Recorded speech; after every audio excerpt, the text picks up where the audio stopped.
You're listening to Catholic Chicago. Ahead, the Archdiocese of Chicago brings you programs about the people, events, and issues that touch our lives. Thanks for letting us be part of your morning. Now again, Catholic Chicago.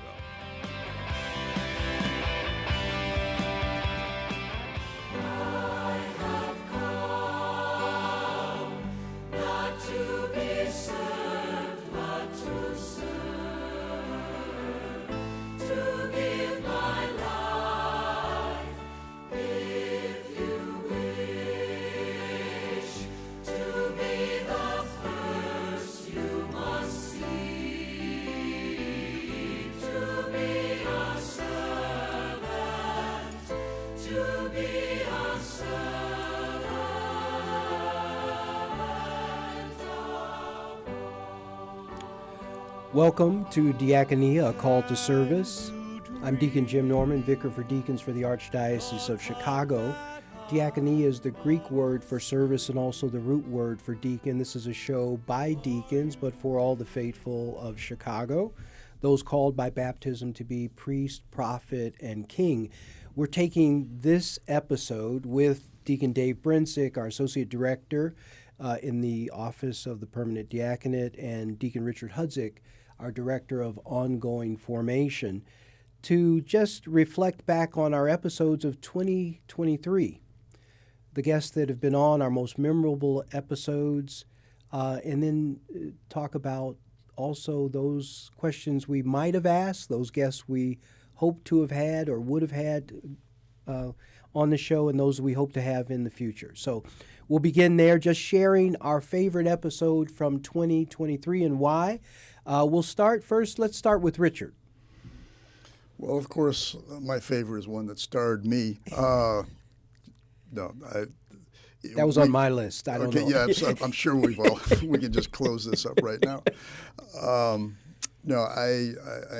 especially fascinated with the concept of a rule of life, and I think we did a couple shows on that, if I recall, and it's just a personal mission of mine, I guess. The rule of life contemplates crafting, being intentional about how we're going to live our faith life day by day by day.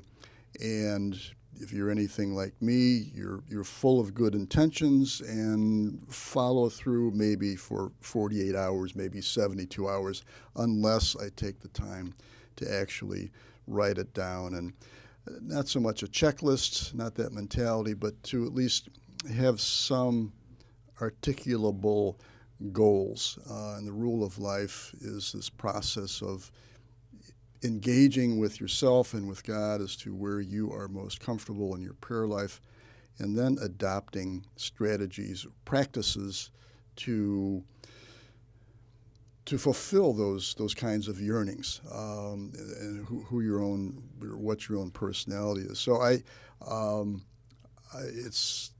it's something I want to share with the wider audience to encourage them to craft their own rule of life so that they too might be blessed by this intentional way of being with the Lord. Not mechanical, but intentional. And so we talked about the rule of life for a couple episodes, and I think there's more to be said about it. But anyway, that was me. That was my thinking for 23.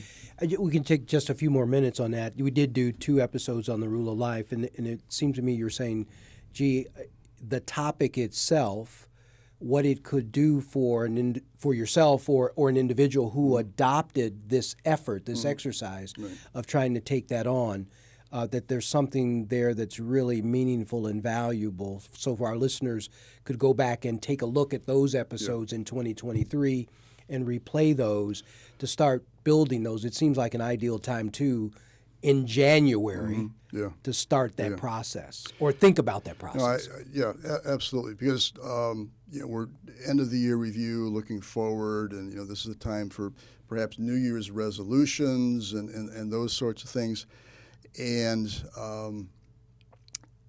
like good intentions, the New Year's resolutions are sometimes fuzzy aspirations that don't play out through the balance of the year. And the question is not so much our intentions. The question really is one of perseverance. How do we get over that hump from the initial flush of enthusiasm? How do we, if you will, play the game for the long haul? How do we persevere? And that's the rule of life is a tool that we can use to help us persevere, to endure in our worthy intentions. So that's why it's on my heart to share that with people. Thank you, Richard. How about you, David? Well, I had a couple of shows that I thought were, very informative and for folks. Last January, we had Mike Waters and Chris Torres from Catholic Charities. They talked about, the work that Catholic Charities has been doing and the impact that the economy and the pandemic had on Catholic Charities.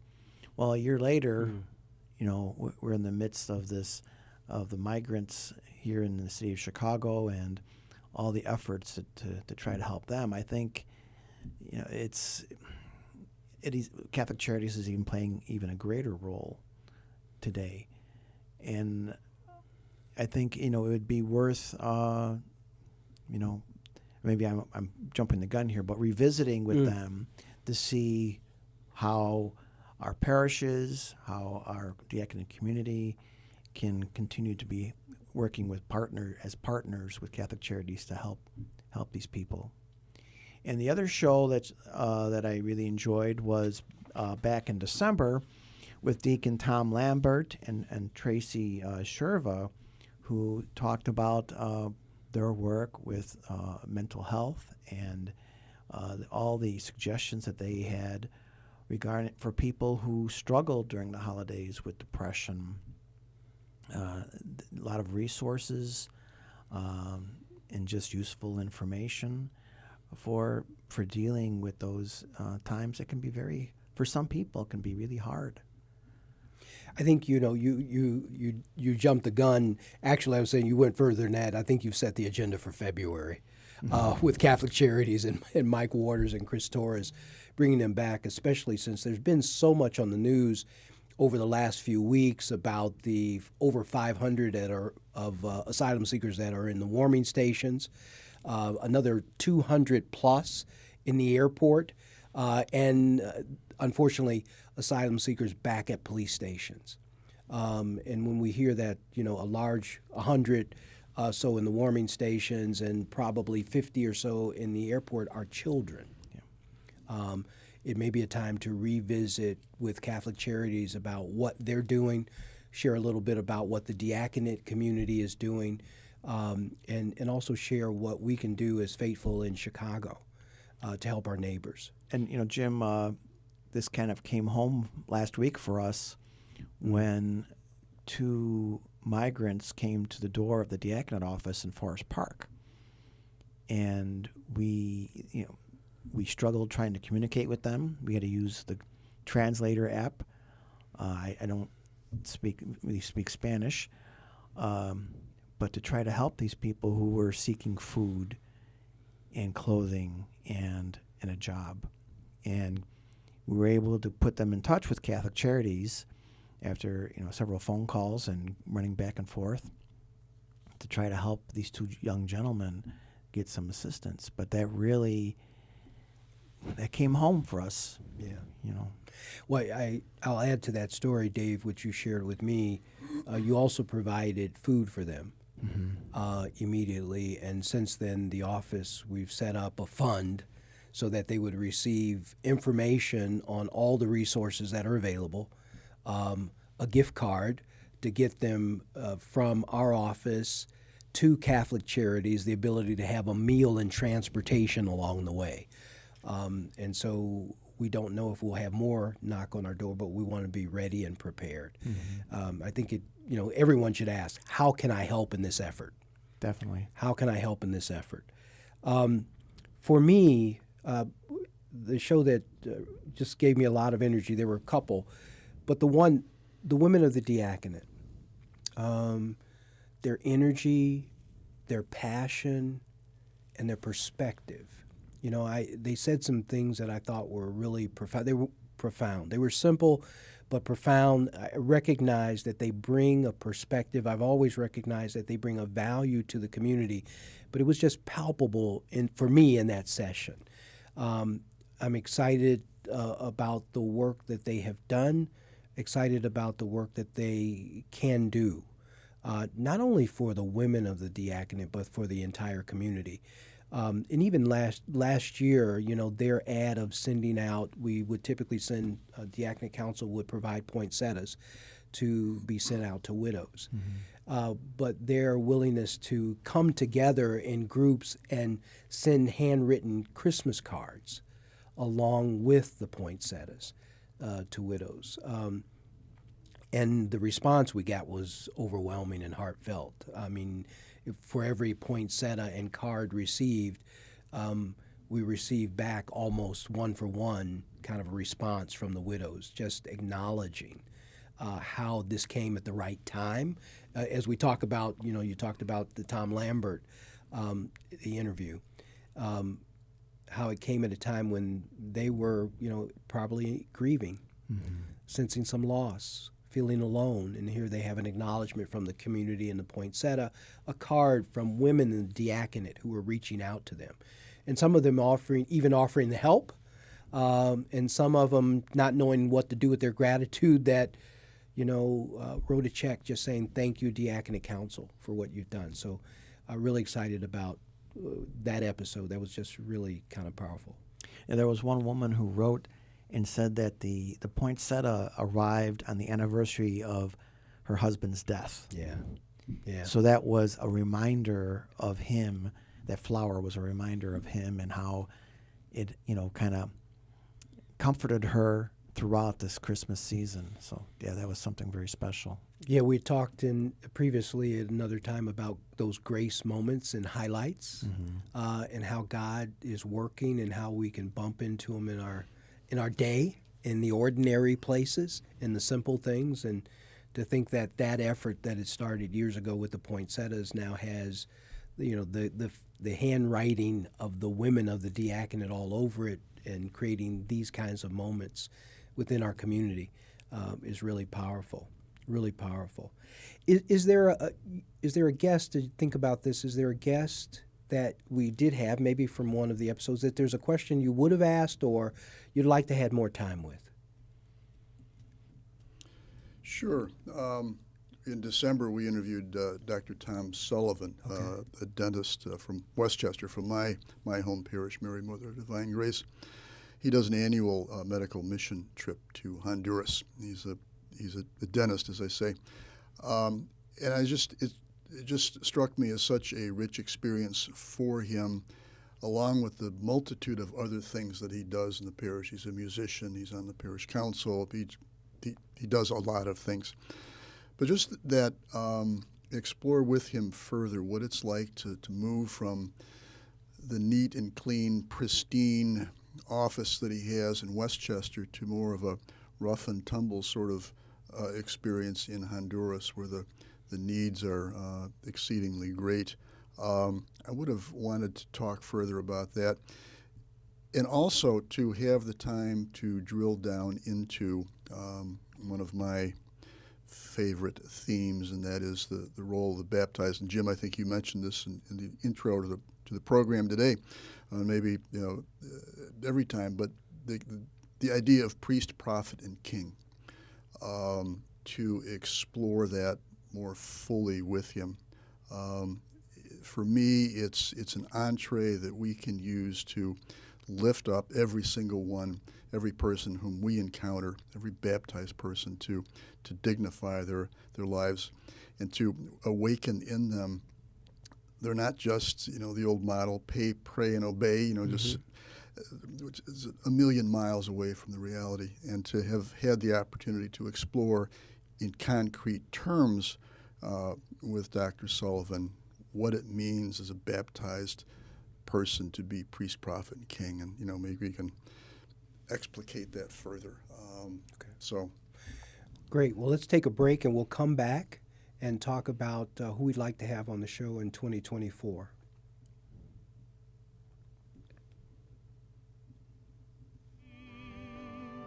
Baptized like I have been baptized. Are you able? Are you able? For I have come not to be served, but to serve, to give my life, if you wish to be the first you must see, to be a servant, to be a servant of all. Charities on Sunday, February 4th for the 2024 Divine Affair, a premier wine tasting event held at Chicago's Union League Club. Sample and purchase wines and craft beers from around the world. Attend a wine appreciation or beer tasting seminar while you enjoy gourmet hors d'oeuvres and fabulous desserts. A fantastic silent auction and raffle are included as well. All proceeds benefit Catholic Charities programs and services that help anyone in need throughout Cook and Lake counties. To purchase Divine Affair tickets and learn about great sponsorship opportunities, visit CatholicCharities.net or call 847-226-5697. That's 847-226-5697.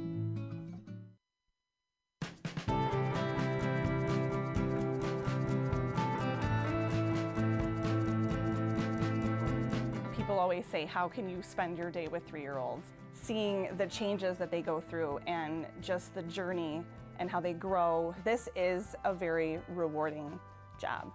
Even though at the end of the day, we're not the highest paid people on earth. And when I have a parent contact me and say, my child loves school, that to me, I'm setting that foundation for their love of learning. Because really, you are changing lives, you are molding lives. Shape the next generation of leaders. Teach. Apply today at archchicago.org/schooljobs. Catholic Charities' Family Self-Sufficiency Program has assisted thousands of single parents who are working to become more self-sufficient through education and employment opportunities. Our experienced case managers accompany participants for up to 5 years on their journey to identify, address, and break down barriers to improving their quality of life and achieving meaningful goals for themselves and for their families. Professional, compassionate assistance is offered in a safe and trusting environment as participants develop the skills needed to become financially stable and able to support themselves. Every achievement starts with a decision to try. To learn more about Catholic Charities' Family Self-Sufficiency Program, call 847-782-4233 or visit CatholicCharities.net.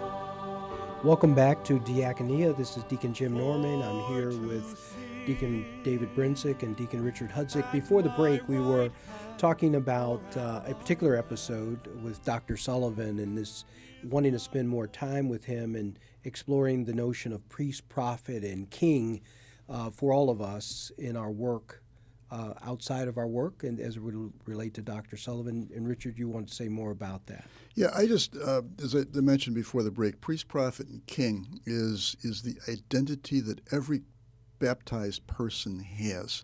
And I think it's 3 words, and we can just, Shakespeare would say, they flow trippingly from the tongue, but we don't drill down and pay attention. Every person who is baptized, and this is, if you come to one of my baptisms, you'll likely hear some variation on this theme, But as a priesthood of believers, a priest is someone who prays for somebody else. That's our job, if you will. A priest is someone who offers sacrifice for someone else. That's our job, and we do that day in and day out. As parents, as workers, we are giving of ourselves when we're at our best, when I'm at my best, for the sake of somebody else. That's a priestly way of living. We're also prophets, and a prophet is literally one who speaks for God. And being a baptized person doesn't mean I arrive at some state of infallibility, nor is it a call for arrogance for me to tell you what to do, but rather it's, as a prophet, is for me, as I hear God's voice to me, to share that with others and to engage in dialogue, to seek the truth. That's what a prophet does. And then finally, every baptized person is king, is queen, has this royal dimension of caring for what they've been blessed with, of nurturing it, of passing it on, of making it better than the way they found it. We do that, again, with our families. Maybe we do that in the workplace, that we take care, we steward, we shepherd. It's those three things, priest, prophet, and king, that I think when we become aware of that, call us to a standard of excellence, a standard of holiness, that it's not just getting up and doing your thing and going to sleep at night. It elevates us, and it allows us to see how blessed we are by virtue of our baptism. And that's not the call just for the clergy. There's that Vatican II spoke of the universal call to holiness. Universal. Everybody is called to holiness, and we get that. We pursue that through, I think, recognition that we are priest, prophet, and king. So that's my story, and I'm sticking with it. Does it also seems to indicate there may be an opportunity in 2024 for an episode on the baptismal calling? Absolutely, because on the one hand, it's as obvious as the day is long, that we're different because we're baptized. But how we live that out, I find it helpful personally. I'm being priestly here. I'm being prophetic. I'm being kingly.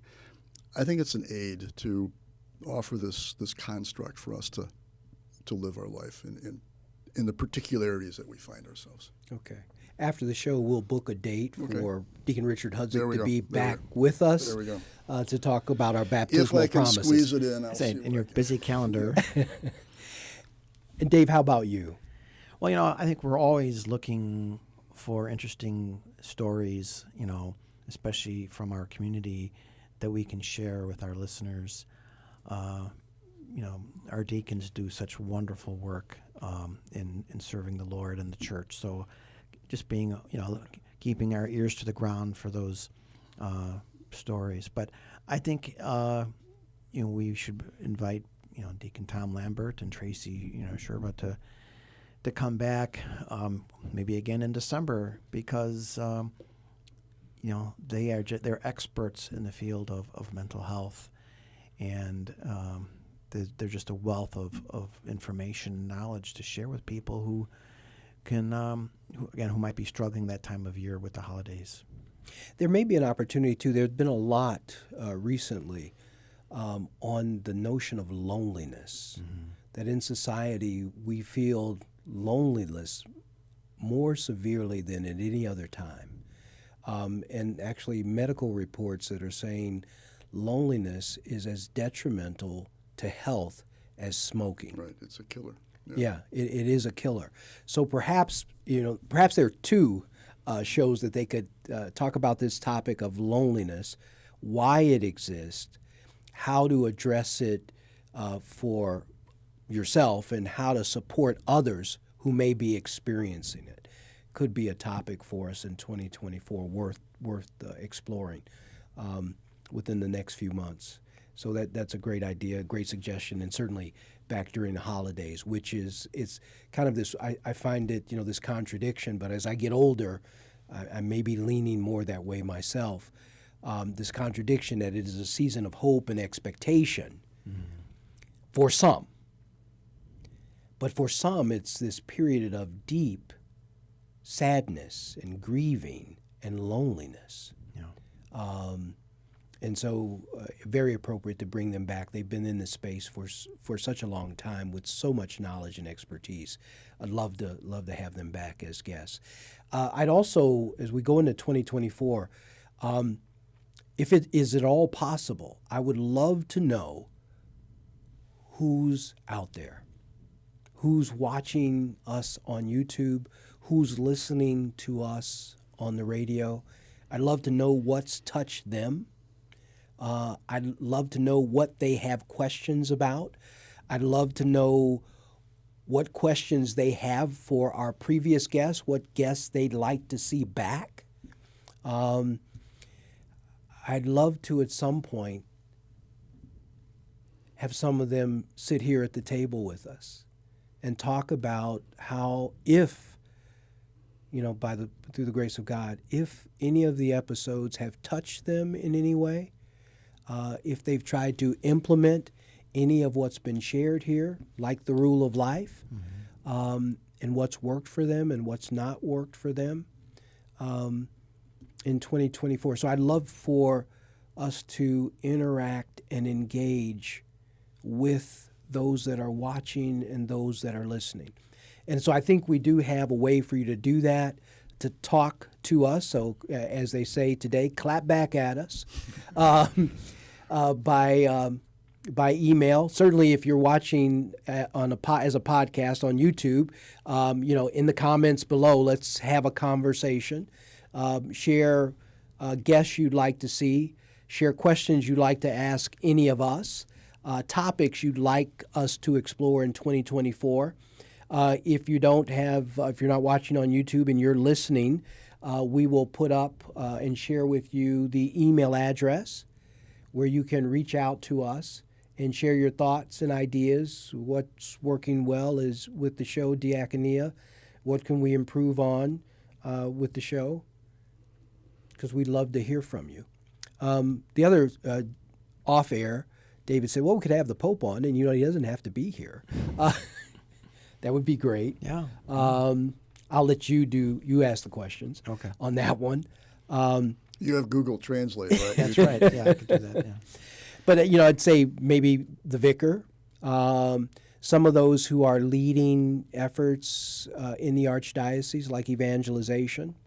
There are two authors that have a wonderful book I read recently, Fat Luther, Slim Pickens, which is about Catholic faith and their expression of faith through all their trials and challenges as mothers and single African-American women. Just a kind of an interesting and insightful perspective they bring. Love to have them on. I think it would be a lot of fun to have them on sharing kind of their insights and reflections on how they practice, understand, and share their faith. In the last few minutes, any other guests you'd like to see or topics you'd like to see in 2024? Between this conversation, the conversation I hope to have with our audience, we will fill our calendar for 2024 and perhaps beyond. Well, we do have the Eucharistic revival taking place, and there'll be some liturgies and such related to that at the end of June.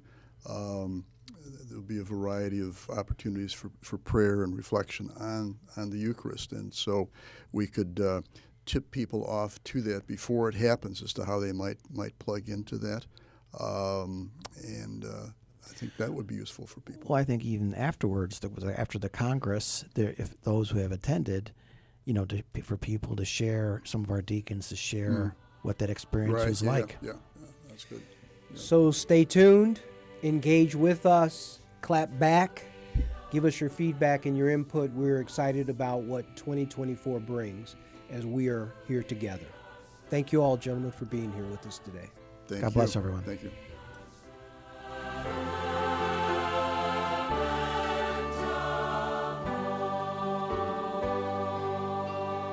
For to sit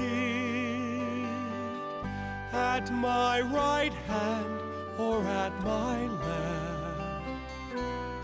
is not for me to give, but for those for whom it has been prepared. It will